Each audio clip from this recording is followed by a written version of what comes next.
This is episode 53 of Our Modern Heritage, the new Home and Family Culture podcast. I'm your host, Jody Chafee. In this episode, I'm talking with Noelle Rhodes of Friending Podcast. And I get a little bit personal in this episode, and I thought at first that maybe I should delete some of the things that I said because it was kind of personal and kind of vulnerable and things. But honestly, this podcast and this what I'd like to convey, especially in this episode about friending, about making friendships a part of your family culture, is that it's a struggle, but that I want to convey also how important it is for our family culture to make friendships a part of our culture and to make them a priority, because I've been going on this kick about, coping and also, about resilience and things like that. And the reality is that our friends help us to be resilient. Our friends are there to give us that boost mentally and physiologically, that we need social connection in order to overcome our insecurities, in order to overcome our vulnerability. And in the past, this has been a bit of a struggle for me, which has been really hard because there was a season in my life where a friend of mine described me as having an electric personality. And then my husband and I started going through a really deep trial. And that part of me, I feel like I lost. And it's been really difficult and challenging for me to overcome it because I always felt like I had that electric personality. And when I was in high school, I had a lot of friends. I wouldn't say that I had like a lot of super tight friends. I had a nice core group of people that were my friends, but I could make friends with just about anybody. I would bounce around different, tables in the cafeteria and things like that. I hated cliques. I just hated it, and I just felt like everybody ought to feel included. And so I always just made it my priority to reach out to anybody. And so when my husband and I started going through this basically crisis, that we lost that feeling and that sense of friends. And now looking back on that time, and I describe it in this episode, it was really a time of learning and just shaping the course of our lives and realizing how important that friendships really are. And so that's something that in this episode, I hope that you appreciate, that this is what I was going through, and a little bit of what I'm still going through, but I'm finally in a place where it's okay. Like, I'm in a place where I really appreciate the people who have come into my life, and I'm making friends again. And so I hope you enjoy this episode, and go check out the show notes at homeandfamilyculture.com and links to connect with Noelle.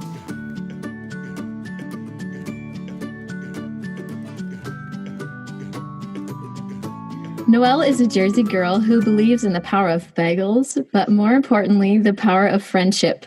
She is a speaker, writer, and podcast host of Friending. When she is not talking about loneliness, friendship, and community, she is hanging with her people and probably eating bagels. Sorry, I say bagels really weird, and I forgot to warn you that some reason my brother would always pick on me for the way I say bagels. Anyways, welcome, Noelle. Hey. Glad you're here. No problem. I was oh no, this is going to be a challenge. How do I say bagels? See, I don't say bagels. I say bagels. And I'm like, oh, well, somebody's going to hear that and be like, is that I don't know. Like even if people are like, is that a Michigan accent, like a Midwestern accent? And I'm like, no, nobody in Michigan says bagels. Like, anyway, so apparently I say it weird. But no, you're fine. I knew what you're talking about. Good. Well, I'm so glad to have you, Noelle. And I love this topic. And I especially love how it relates to family culture, because I think that the way that we shape our friendships, the way we model friendship for our children, all of that relates to our family culture and the things that we value. So I want to go into a little bit more about, what inspired you to talk about friendship and loneliness? Well, I was terribly lonely.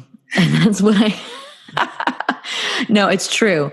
I was a missionary in Northern Ireland for 6 years. So I was overseas with my little family, and we had an awesome community, tons of really cool friends, people we still love dearly. Then I came back to the States, and I found it really difficult to pick up where I left off with my old friendships. And I was lonely. And plus, I lived in a different area. It was really hard. My kids were at a different school. So it was like I was a new kid again. And I found it really hard to make friends as an adult. And the story goes, one day I was in my house and an old friend had canceled to have coffee with me. And I just started to cry, and I was just feeling really lonely and feeling sorry for myself. And I was like hysterically crying in my room. And my husband came in and he was like, "What happened? Who died?" And I was just like, "I have no friends." Right. And he was like, "I'm your friend." And I'm like, that doesn't count. So, it was from that moment I started to actually Google, how do you make friends as an adult? And then I started to really, I went on a spiritual journey myself and started to study the life of Jesus and how he did friendship. So this all happened, and I was just doing this for myself, really. And an old friend said to me, "You should do a podcast about this because you're probably not the only one feeling this way." And I found out that I wasn't. So that's kind of the story of why I start to speak and talk about loneliness and friendship, was because it was my own issue. Yeah. It was my own thing I was going through. That's awesome. That's so true. Like that's one of the reasons I started family culture podcast. I was like, how are people figuring out how their family culture works? So that's a really interesting point. And I am with you, sister, about this, like loneliness. Like it's hard as an adult to make friends, and for some reason and that's what we'll go into more, is like, what is it about being an adult that suddenly, if we aren't in the exact same demographic or something, like, I went through a period where it was like, well, I didn't have children. And so I could only make friends for some reason with people who didn't have children. Or once I started having kids, then if we didn't birth the same way, then we couldn't be friends, something like that. Totally. I've been there before. What is going on here? Like, why does this even matter? Like, isn't it enough that we, want to have a friend and that we can talk? Or anyways, it becomes this like challenge to figure out who is really doing the overjudgment here. Is it me, or is it them, or is it, you know what I mean? And so it's hard. It's so hard. And so I'm with you. Yes. Grown-up friendship is no joke. That's pretty much like my tagline. Grown-up friendship is no joke. It's more complicated. It's not as straightforward as when you were in kindergarten. Right. Right. My kids will go out. We just moved into a cul-de-sac, and there's like a dozen kids just on our little stretch of street. And when we first moved in, I was like, oh my gosh, I'm going to have to actually talk to my neighbors because all these kids are going to be coming into the cul-de-sac, and my kids are natural friend makers, and they just want to go out there. And every day they're like, Mom, I want to go out and be with these kids after they go home from school. I'm like, that's fine. But I'm not going to go out there and talk to their moms and dads. Like, that's not my thing, which is strange for me too, because I was shy growing up. And then I went through a period where I was super extrovert. Like I loved making friends, like in high school and a little bit after high school. And then I started going through a period where I was like, I think I'm an introvert. And that was really hard for me. It was hard for me to like accept that I'm an introvert. Yeah. But being an introvert doesn't necessarily mean that you don't want to be with people.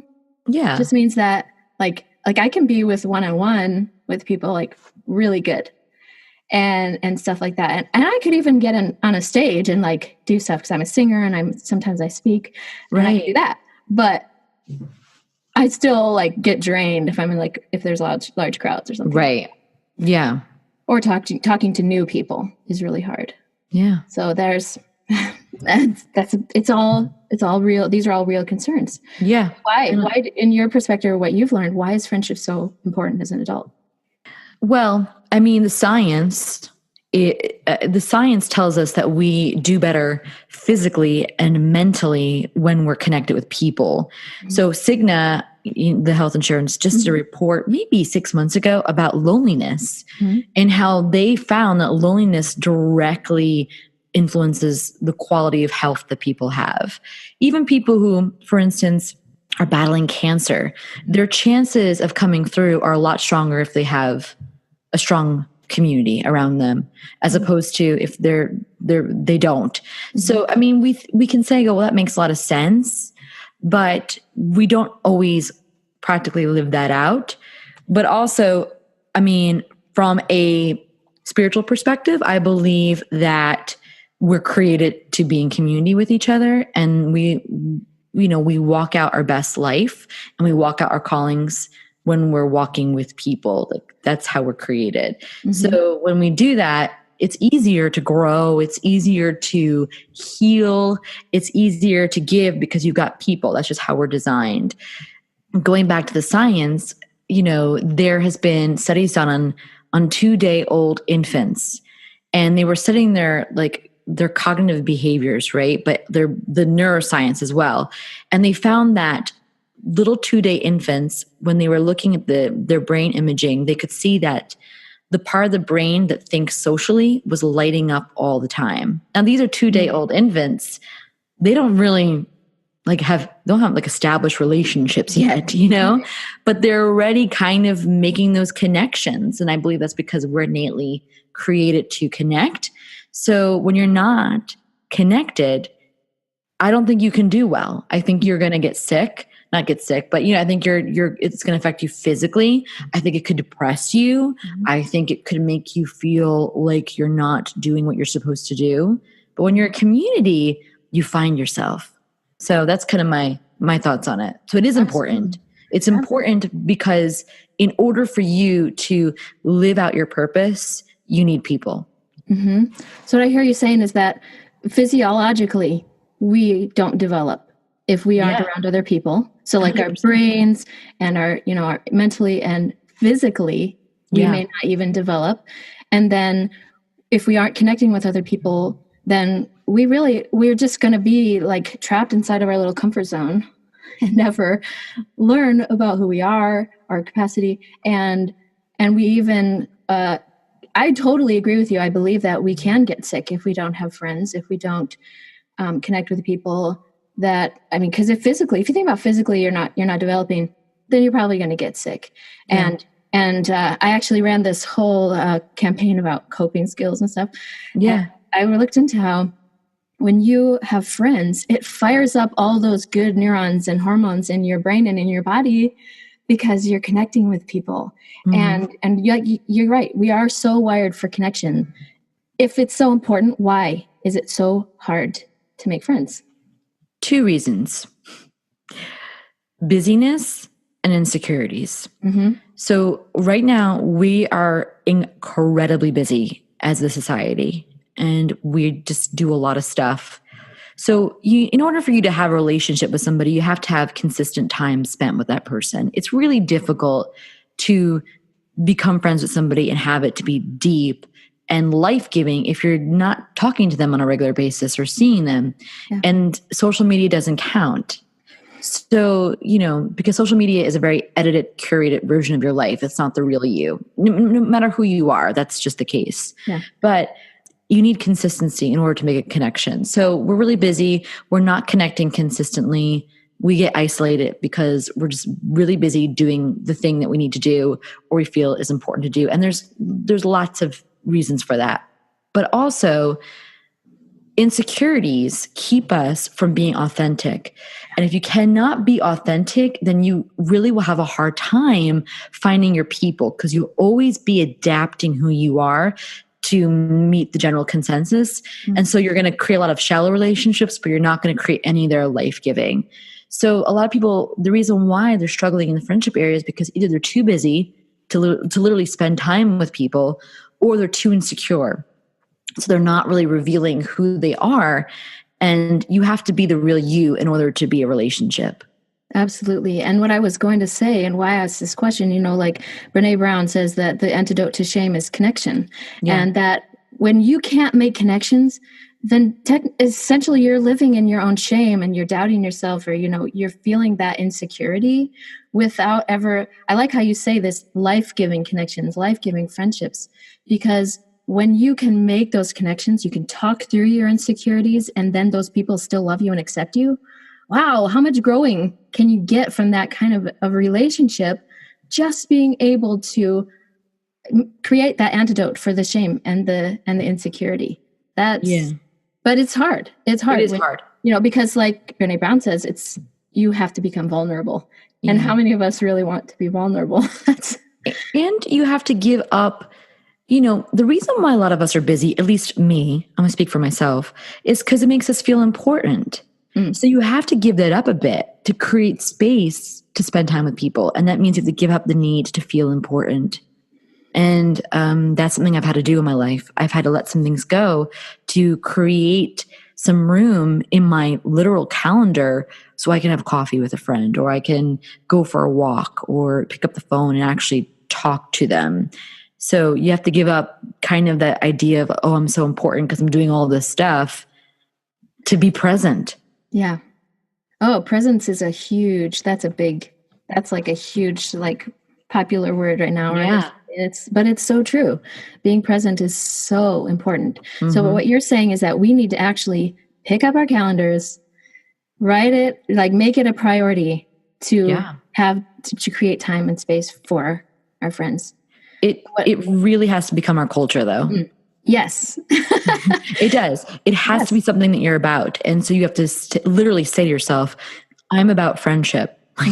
And I know that sounds crazy because everyone's like, oh, of course I got friends, but I'm about investing in my people. And that is going to be reflected in my schedule. So I listened to your episode about how to make friends when you don't want to. And I thought that was really interesting because I totally felt that. I went through a period where I was like, I don't relate to any of these people, or maybe I perceived that I didn't relate to any of these people, like in my church community and things like that. And I was like, I don't want to make friends with these people because they are just not like me or whatever. And so I think that part of making it a part of your culture is letting go of that, letting go of judgment. The reality is, in that there is it's a scripture in the Bible that's like, whatever judgment you judge, you will also be judged. Yeah. But what I perceive from that, like I used to think, oh, well, that's how people are going to judge you if you judge other people that way. But actually, that's how you judge yourself. Yeah. And so when you judge yourself a certain way, you judge other people that way, and that because that's how you're judging yourself. And so again, that comes back to the insecurity and the shame and things like that. If you are judging people, that's how you're judging yourself, and you're afraid that you're going to be perceived that way or whatever way that you're judging. And so you just have to kind of let go of the judgments. And think there's also a saying that's like, every person has something to contribute or something, like you got to find that thing that person has to offer. And you also have to have the courage to be disliked. A lot of us don't step forward in friendship because we're so petrified of rejection. And listen, nobody likes to be rejected, and nobody likes to be disliked. It's maybe a few rare people do, but for me, I don't like that. I want everyone to like me. And if you think you're not going to like me, I'm not going to get close to you. But you have to have the courage to be disliked and step forward. And if it doesn't work out, it's fine. Okay, this person's not my person. I love them, and I can be kind to them, but they're not going to be my friend, and that's okay. So it takes a great deal of courage, though, to do that, and maturity. So that's something that has taken me a very long time to get to that place where I'm like, okay, not everyone's going to like me, but having the courage to be disliked gives you the place to be authentic. Yeah. And then the people who really do relate to you, they're going to come out of the woodwork and be like, hey, I like that. I like how you say you're my people. Yeah, it's true.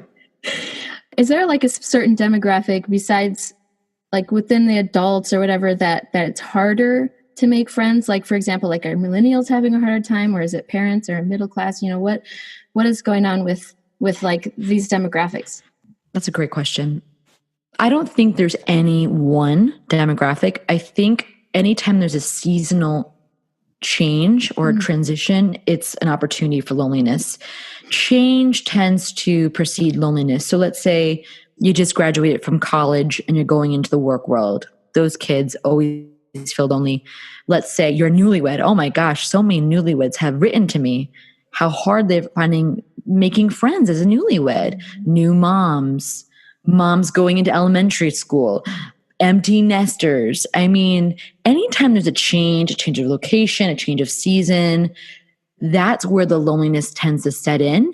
And it's kind of inevitable. The key is just not stay in that place. But I don't think there's one age group. I think the least age group are children because they're naturally tending to be, they're so free to be themselves usually.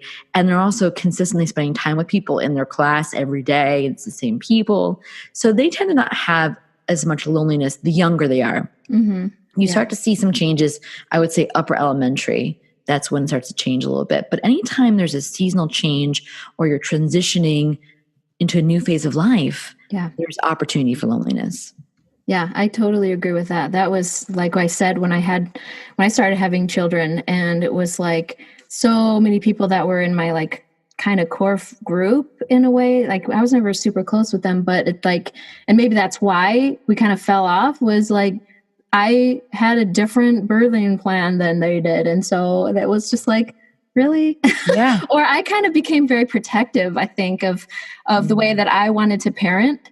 And it was, I knew it was going to be different than what a lot of people were parenting. And so I like lost friendships because I knew that I was just gonna, and maybe I was just insecure, like you were saying. Maybe I just felt like, well, I'm just different, and I'm judging myself based on my judgments. Yeah. Because I thought, oh, they're not going to accept me because I'm different, or X, Y, and Z. I was also going to school, which is a really hard area to be in, because it was like, I go to the groups with moms and I couldn't relate to them because I was a student. Yeah. No. And then I would go to school and I couldn't relate to them because I was a mom. So that was really tough. I think you're always going to find differences though. And that's something that we have to acknowledge. So like there's the work at home moms, there's the stay at home moms, there's the working out of the home moms, and sometimes like those three groups, they don't mix.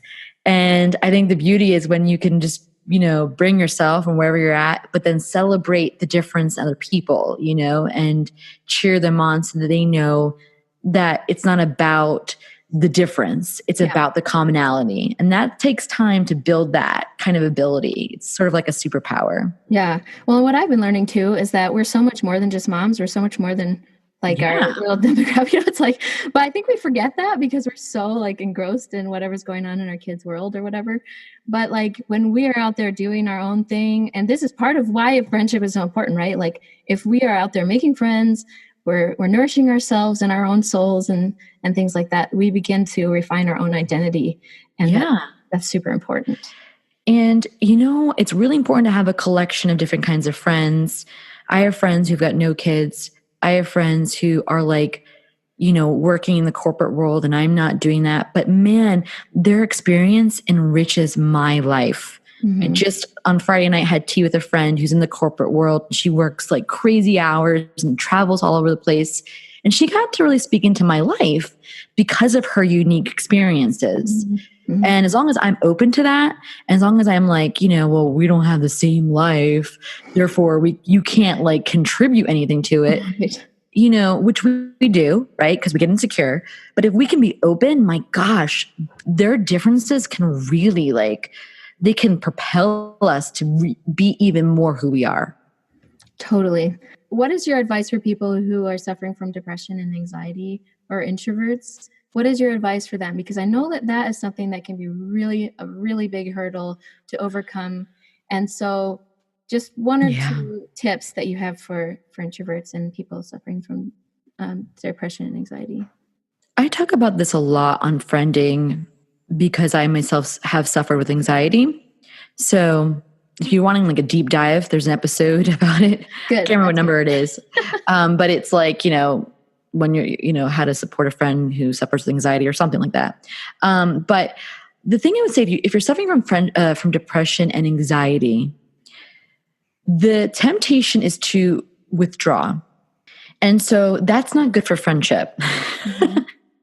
So what I do personally is I just let my friends know, hey, I'm feeling a little anxious. I don't know if I'm going to make your unique party tonight.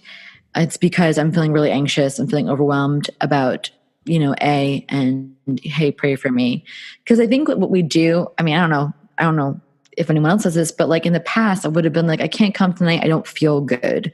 Right. And you say that enough, people start to go, what is her deal? Like, why does she keep not showing up? But when I said, I'm like struggling with anxiety and depression, because I was very honest, I was able to get compassion from my friends. But when I'm like concealing what's going on, it breeds confusion, which eventually means people are going to make up their own story about why you're not there. So I think always being honest is good, and just saying, I struggle with anxiety. This is who I am. I'm working on this. Like, you can pray for me. You can whatever, you can be very specific. I also think though that a big thing I say to people who feel depressed or anxious is your friends can help you. And we worry that we're going to be a burden on our friends. We don't want to bring them down. We don't want them to be like, oh, there's Noelle again. She's always worrying about stuff. What's her problem? But your friends love you, and they can help you. And there's been so many times that my friends in the pit of my depression have been rock stars. Last year on January 1st, of 2018, I was so depressed. I was so like, I'm such a failure. Like, I had all these like crazy thoughts, my podcast isn't doing as well as I wanted to. And gosh, like, Noelle, you don't like know what you want to be when you grow up and you're 35. And my friend had Voxered me like, Happy New Year's. And I was just like, hey, V, her name is Vesper. I was like, V, I'm having a bad first day of the year. like pray for me. And she Voxered me back. Now I live in Jersey, right by New York City, and she lives somewhere in New England. I won't say where. And she drove a couple hours to my house that day. She's like, you just shouldn't be alone today. And her whole family came, and it like changed everything for me. But it was because I was open and saying, I need help. I need you. And they, it wasn't a burden for her. She was happy to be there. And what could have turned into like 3 weeks of me living under my duvet cover was over within hours, because I had a friend show up and say, no, listen, your first day of 2018 is not going to suck. We're going to make it awesome. We're going to do this together. And, just reminding me who I was. Mm-hmm. So, if you struggle, your friends can help you. They really can. And if you're an introvert, what I always say is don't feel bad about that. Mm-hmm. I'm not an introvert. I'm like extreme extrovert, but my dearest friends tend to be introverts. Like, my closest friends tend to be introverts, and they're such a gift to me because they tend to be very insightful, because they stop a little bit longer to notice what's really going on. So, if you're an introvert, don't feel bad about that. Own that, bring that to the table, but also make sure that you protect yourself, because if you're trying really hard to make friends and like be with people, because being introvert's not great for friendship, that's a big myth. Mm-hmm. You're going to burn yourself out, and then you're not going to want to be with people anymore. Yeah. So like some of my friends who are introverts, they need to be like, okay, Noelle, we're not going to hang out again this week, because they need their time. And as an extrovert, I have to accept that. But when they're honest about it, I get it. But when you're not honest and you're kind of like making up excuses, mm-hmm. You know what I mean? I think it's cool when you're introvert to just be like, you know what? Being with people kind of drains me sometimes, so I can only do so much. And most extroverts will get that. They mm-hmm. won't be offended by it. Mm-hmm. You know what I mean? So just be honest and own it. Like, be proud to be an introvert and protect the fact that you need time alone in order for you to be good with people later on. Right. I don't know if that makes sense. Yeah. I mean, I think that the introvert extrovert terms have been so commonly thrown around that I think we're like, oh yeah, we get it. And so I think that helps to understand each other, where we're coming from and stuff.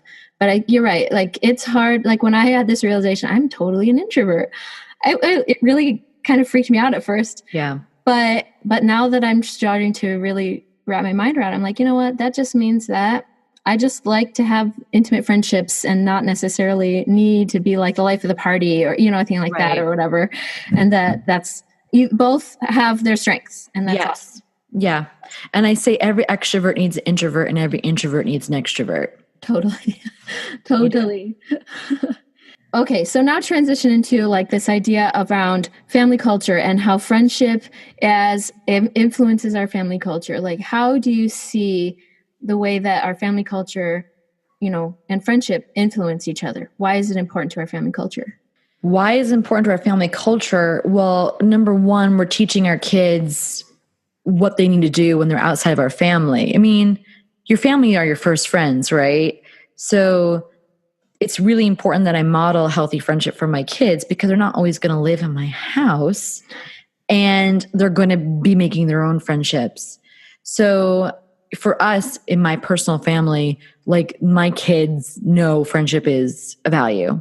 It's like, there's no question about it. That's like it's part of like our mission statement, so to speak, our manifesto. Yeah. So we're all about we have 3 words that we use, and it's encourage, embrace, and enjoy. They know these words by heart, and they know like we embrace people, we encourage people, and we enjoy life with people.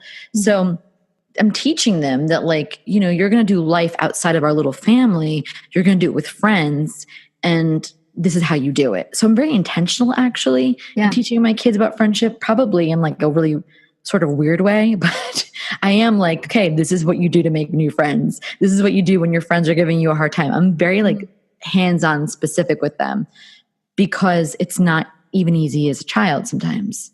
I think that everything you just said is like spot on with the family culture. Having a mission statement, having your like mantras and things like that really help reinforce your values around those things. Because if you say that that's your value, but then you don't reinforce it regularly, then it doesn't become a part of your culture. Like you were saying before, it has to be part of your culture, and that has to be your value.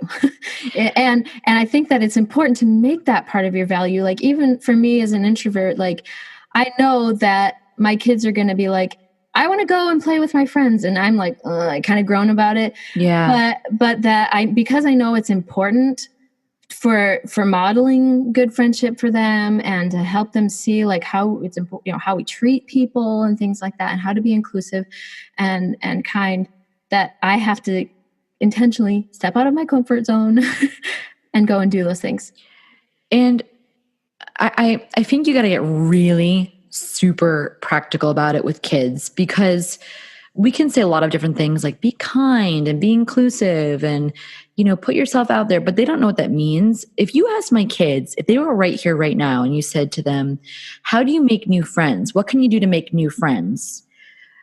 My kids are going to say, you should bring something that you've baked, because that's what I've taught them. I've said, okay, when next time when you get a new job or you go to college, like you gotta bake something because everybody likes food, and that's how you get to know people. And I know that sounds really simple and silly, but it's super practical. But it's true.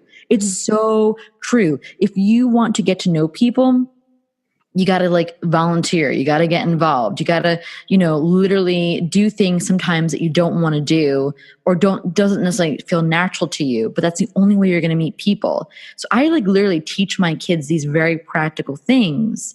So in the back of their mind, when they're like 18, they're going off to college and they're in a dorm room and they're feeling a little bit like, how am I going to get to know people? Well, I don't know. They can go to a bakery, get baked goods, bring them out, and the food will bring the people. It always does. Right. But it's simple, but it's true. And kids don't always know that. And we can teach it to them. We really can. We can be so intentional about that. But we don't really. We think it's going to just be kind of caught. But you really do need it. It needs to be taught. It yeah. Really does. Yeah.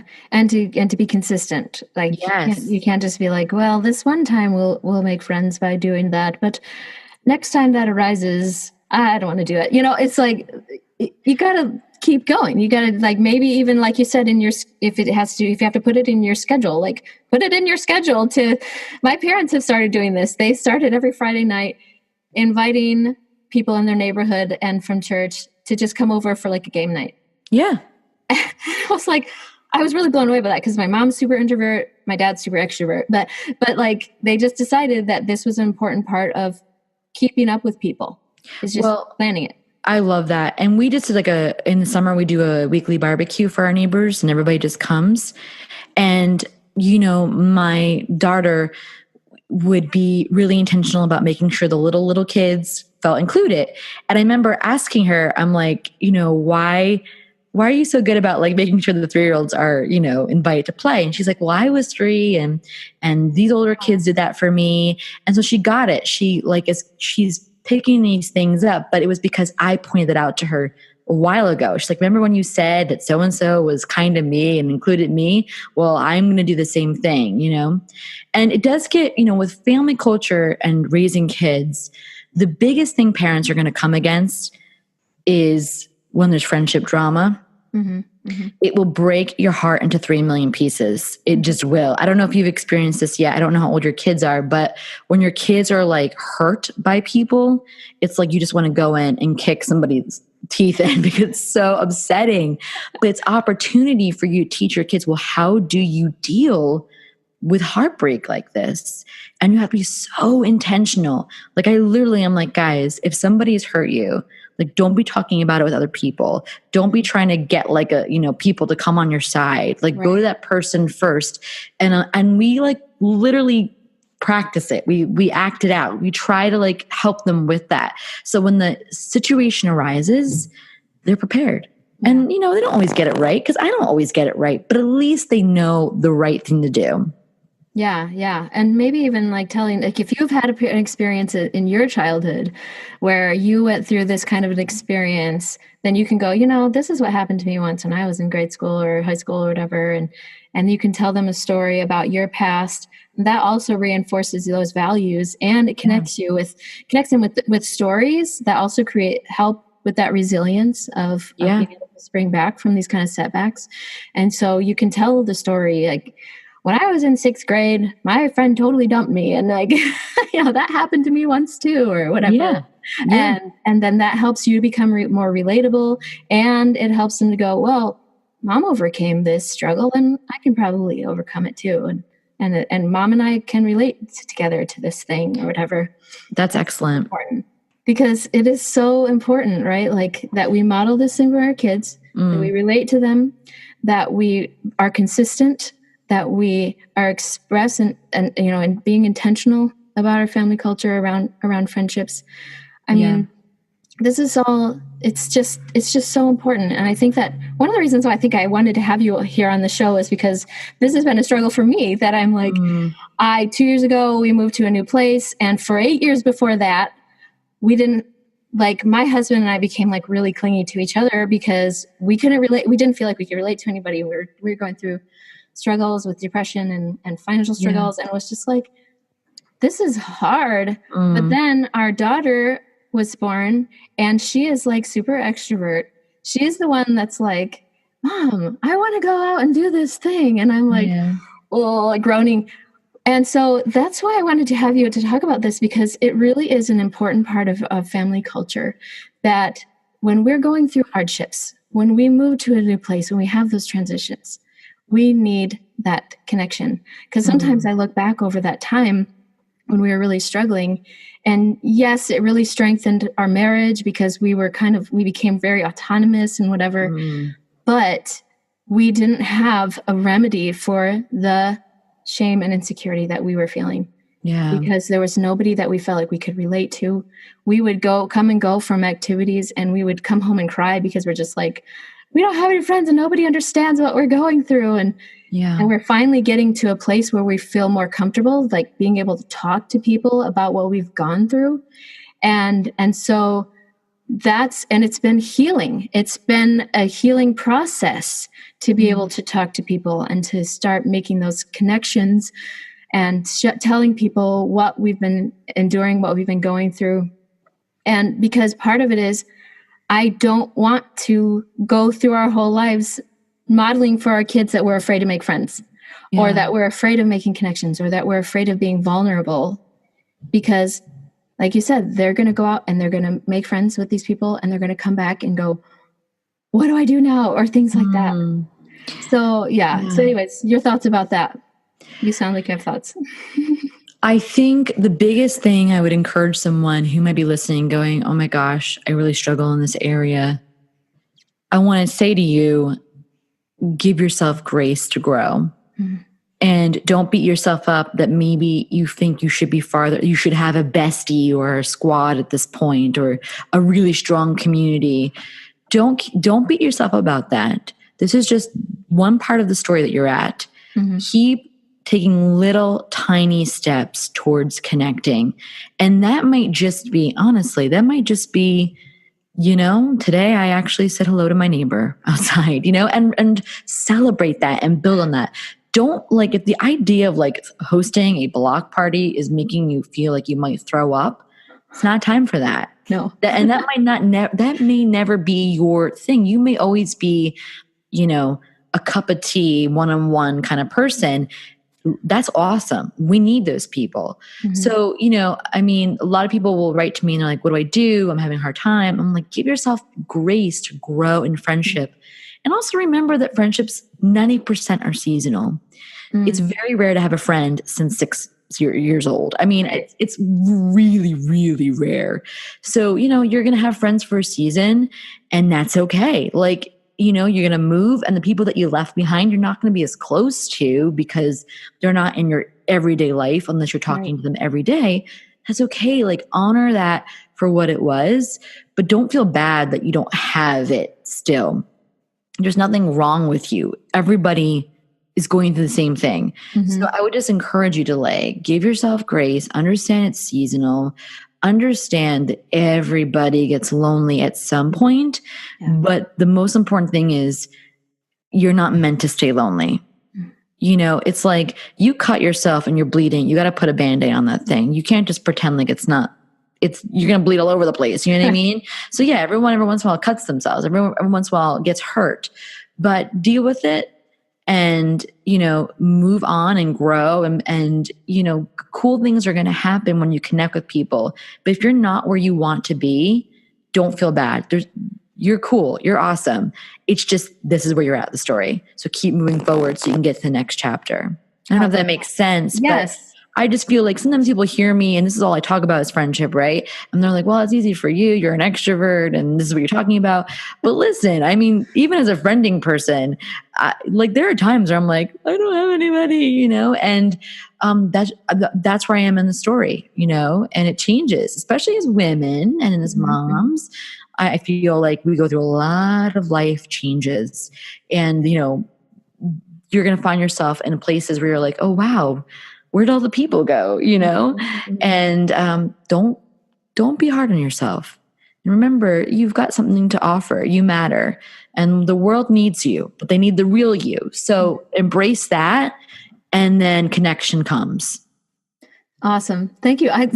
That's awesome. Grace is so, so important. I think too, remembering that sometimes it's about, a lot of it is from my experience, looking back at least, I'm thinking maybe a lot of it was just my perception that there were people who really did appreciate me and value me, but I couldn't see it because I was so low on myself or, things like that. And that it's like you said about seasonal things. Friends are seasonal. Life changes are seasonal. Life experiences are seasonal. And it's important just to remember that. I think you're right. It's totally true. And to give yourself that grace that it's okay. Yeah. It's okay to take it slow. And then it's okay if you just try to make your best effort at one point, and you're not going to discover what it's like to make friends until you start, but you got to start at your own level. Yeah, you do. And, I have to say this because it's so important. Social media is not friendship. So liking a post or getting some posts or following people or becoming friends on Facebook, it doesn't mean anything. So don't get stuck in that place. Yeah. You do got to get out of your house and see people. Yeah. You do have to pick up the phone and talk to people. And I think people are lonely, but they're like, I don't know why I'm so lonely.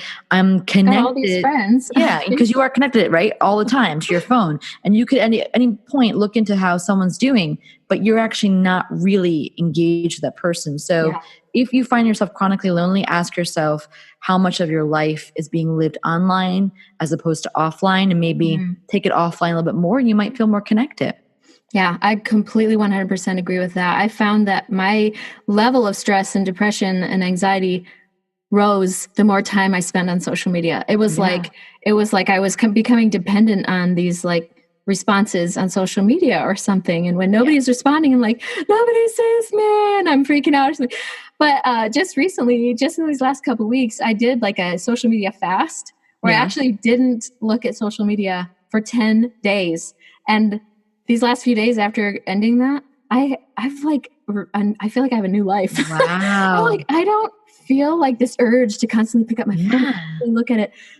Let it go. Just let it go. That's awesome.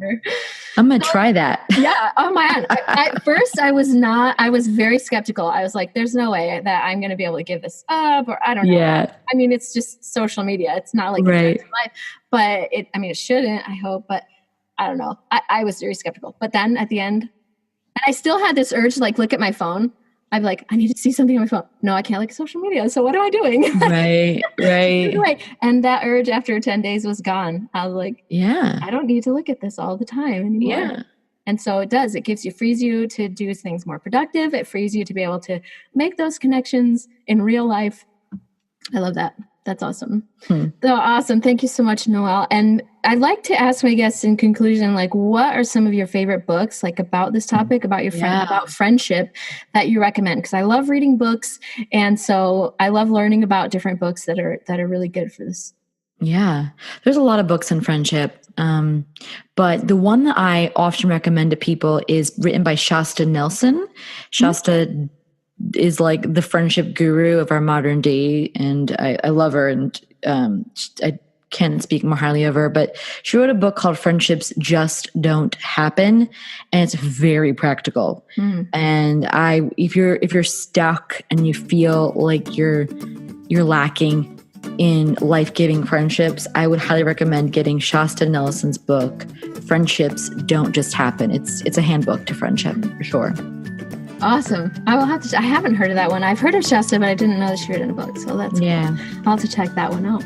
Awesome. Thank you so much, Noelle. Tell us one more time where we can find you online, your podcast and social media. And oh my gosh. Okay. So you can find me on Instagram at Noelle P. Rhodes. We also have a Instagram handle for Friending Podcast, which is Friending Pod. You can find the podcast anywhere. It's called Friending on iTunes, Stitcher, all the places. And we have a website, friendingpodcast.com. So just check it out. Just Google it. You'll find us. So yay, I will. Thanks so much, Noelle. Thank you so much.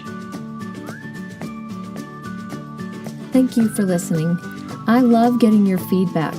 You can like, rate, and share on your favorite broadcasting medium or social media platform.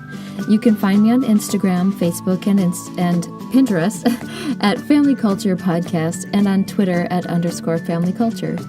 Come check out my show notes and resources at homeandfamilyculture.com. Thanks again for listening. Mother Teresa once said, "If you want to change the world, go home and love your family."